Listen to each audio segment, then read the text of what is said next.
Leo and the Whispering Pond. Leo was a boy who saw the world in a way most grown-ups had forgotten. For him, a fallen leaf wasn't just a leaf, it was a tiny boat on a grand voyage.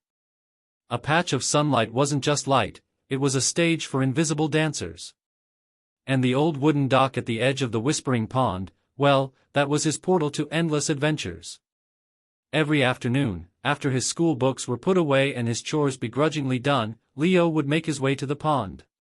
He wasn't a boisterous child, his explorations were quiet, his observations keen. Today, he lay on his stomach on the warm planks, his blonde curls catching the light, a stick held loosely in his hand. The pond water below was dark and still, dotted with small, mysterious bubbles and the occasional green film that hinted at hidden life. He wasn't trying to catch anything, he was just listening. The pond had a voice, Leo was sure of it.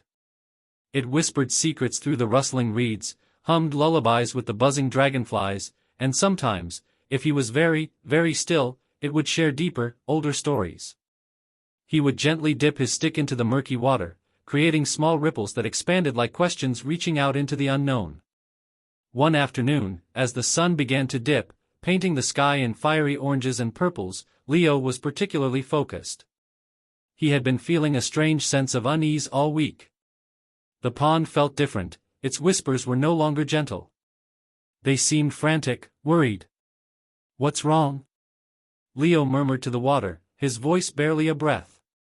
He swirled his stick, and a small, unusually bright bubble rose to the surface, shimmering with faint, rainbow colors before it popped. He dipped his stick again, and this time, he imagined the stick was an antenna, picking up signals. He closed his eyes, concentrating. And then, he heard it, not with his ears, but with a feeling in his heart, a plea, soft and desperate, like a tiny voice crying for help from deep within the pond. The shimmer, it's fading, the heart of the pond, dimming. Leo's eyes snapped open. The shimmer was what he called the special glow that sometimes appeared on the water's surface at dusk, an almost magical light that made the pond feel truly alive. He'd noticed it was weaker lately, almost absent. He spent the next few days in deep thought, his usual games forgotten. He talked to his grandmother, Nana Rose, a wise woman with kind eyes and a knack for understanding things beyond the obvious. "Nana," he asked one evening, "can ponds get sick?" Nana Rose smiled gently. "Everything can get sick, dear one, if it's not cared for." "What makes you ask?" Leo hesitated, then told her about the Whispering Pond, about the fading shimmer and the tiny, desperate voice he'd heard. Nana Rose listened patiently, nodding. "Sometimes," she said, "when people forget to care for the world around them, the world begins to lose its light. Little things, like tossing a candy wrapper, or pouring something down a drain, can travel further than we think, affecting places we don't even see." Leo thought about the litter he'd occasionally seen near the dock, the strange oily film he'd sometimes spot near the far bank.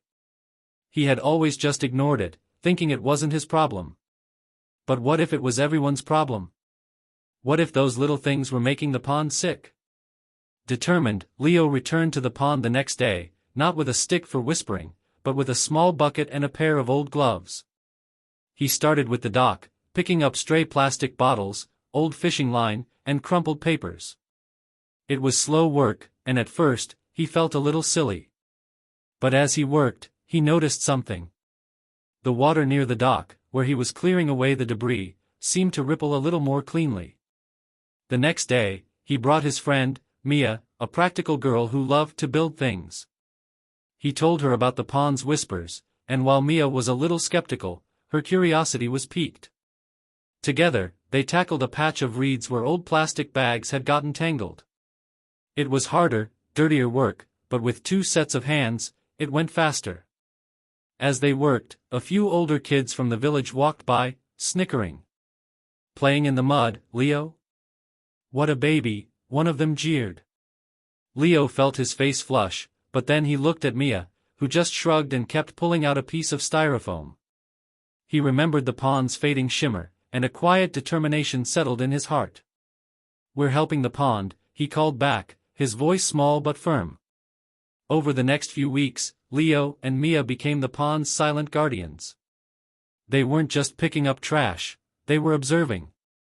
They noticed that a small stream that fed into the pond from a nearby farm sometimes carried cloudy water after heavy rains.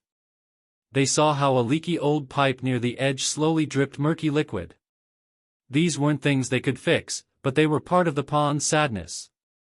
One evening, after a particularly long day of clearing, as the last rays of sun touched the water, Leo lay on the dock, tired but content. He dipped his stick into the water. This time, the bubbles that rose were numerous and clear, like tiny pearls. And then, it happened. A faint, almost imperceptible shimmer spread across the surface of the pond, a soft, ethereal glow that made the dark water come alive with a gentle, inner light. And the whispers returned, not frantic now, but soft and grateful. "Thank you, little keeper," the light returns, the heart beats stronger. Leo felt a warmth spread through him, a feeling far greater than any award or praise. He had listened to the unheard, acted on the unseen, and in doing so, had helped bring light back to a forgotten corner of the world. He realized that the moral of the pond story wasn't just about cleaning up litter, though that was important. It was about listening. It was about caring for things that couldn't speak for themselves. It was about understanding that even the smallest actions, done with a pure heart, can create the biggest change. Every piece of trash removed, every concern voiced, every tiny effort to understand and protect, contributed to the restoration of the shimmer. Leo never stopped visiting the pond. He still brought his stick, but now, his conversations with the water were different. They were conversations of partnership, of shared responsibility. He knew that the fight to keep the world healthy was an ongoing one, a constant vigil of care and awareness.